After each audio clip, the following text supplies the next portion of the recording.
മക്കളെ, വിങ്സ് അക്കാഡമിയുടെ പുതിയൊരു ഓൺലൈൻ ക്ലാസ്സിലേക്ക് എല്ലാവർക്കും സ്വാഗതം. എന്റെ പേര് റിൻഷിത. ഞാൻ നിങ്ങൾക്ക് എടുക്കുന്ന സബ്ജക്ട് ബയോളജി ആണ്. ഇന്ന് നമ്മൾ ഡിസ്കസ് ചെയ്യാനായിട്ട് പോകുന്നത് 9ാം ക്ലാസ്സിലെ 4ാമത്തെ പാഠമായിട്ടുള്ള ബ്രീത്തിങ് ഫോർ എനർജിയിലെ സ്ട്രക്ചർ ഓഫ് ആൽവിയോളി ആണ്. ഓക്കെ, അപ്പൊ നമുക്ക് ഭാഗത്തോട്ട് പോവാം. ഇത് വെച്ചിട്ടുണ്ടെങ്കിൽ ഇതാണ് ഈ കാണുന്നതാണ് എന്ത് ആൽവിയോളയുടെ പടം എന്ന് പറയുന്നത്. ഓക്കെ, ആൽവിയോള എന്ന് പറഞ്ഞത് ശരിക്കും പറഞ്ഞാൽ അതൊരു ബാഗ് പോലത്തെ ഒരു സ്ട്രക്ചർ ആണ്. ആ സ്ട്രക്ചർ ഞാൻ എന്ത് ചെയ്തു, രണ്ടായി മുറിച്ചിട്ട് എന്താണ് ഇങ്ങനെ വെച്ചിട്ടുണ്ട്.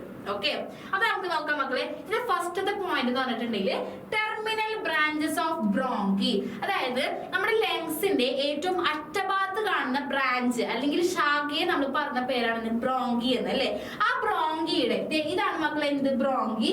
ആ ബ്രോങ്കിയുടെ അറ്റഭാഗത്തായിട്ട് കാണുന്ന ഒരു എയർ സാക്ക്, അതാണ് എന്തെന്ന് പറയുന്നത് ആൽവിയോള എന്ന് പറയുന്നത്. ഓക്കെ, ഇത് വെച്ചിട്ടുണ്ടെങ്കിൽ increase the surface area in lungs, നമ്മുടെ ശ്വാസകോശത്തിന്റെ സർഫസ് ഏരിയ സ്ഥലം കൂട്ടാനായിട്ടാണ് ആര് സഹായിക്കുന്നത്? നമ്മുടെ ആൽവിയോള മെയിൻ ആയിട്ട് സഹായിക്കുന്നത്. അതേപോലെ തന്നെ ഇത് നോക്കിയാൽ മക്കൾ, ഈ ഒരു പടം നോക്കി കഴിഞ്ഞാൽ നമുക്ക് കാണാം എന്താണ് ഇതിന് ചുറ്റും ഒരുപാട് എന്തുണ്ട്, ബ്ലഡ് ക്യാപ്പിലറീസ് ഉണ്ട്. എന്തിനാണ് മക്കളെ ഇതിന് ചുറ്റും എന്തുണ്ട്?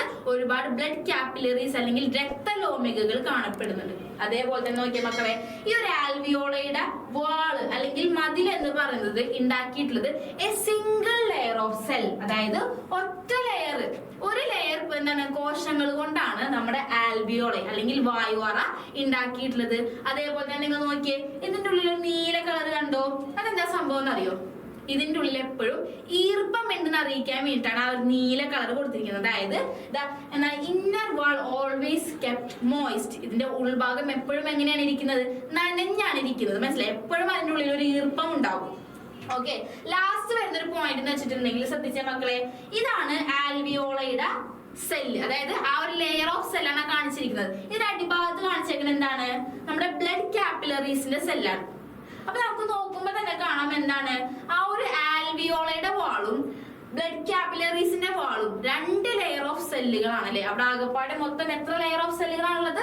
2 ലെയർ ഓഫ് സെല്ലുകൾ കൊണ്ട് മാത്രമാണ് അവിടെ ഉണ്ടാക്കിയിട്ടുള്ളത്. മനസ്സിലായില്ലേ? അപ്പൊ അവരുടെ തിക്നെസ് എന്ന് പറയുന്നത് ആകെപ്പാടെ എത്ര സെല്ല് മാത്രമേ ഉള്ളൂ?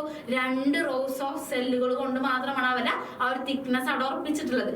മനസ്സിലായില്ലേ മക്കളെ? അപ്പൊ ഇത്രയുമാണ് സ്ട്രക്ചർ ഓഫ് ആൽവിയോള എന്ന് പറയുന്നത്. ഓക്കെ, അപ്പൊ എല്ലാവർക്കും മനസ്സിലായെന്ന് വിചാരിക്കുന്നു. വീഡിയോ ഇഷ്ടപ്പെട്ടാൽ ലൈക്ക് ചെയ്യുക, ഷെയർ ചെയ്യുക, സബ്സ്ക്രൈബ് ചെയ്യുക. നിങ്ങളുടെ വിലയേറിയ അഭിപ്രായങ്ങൾ കമന്റ് ബോക്സിൽ ഇടുക. അപ്പൊ thank you for watching. Signing out.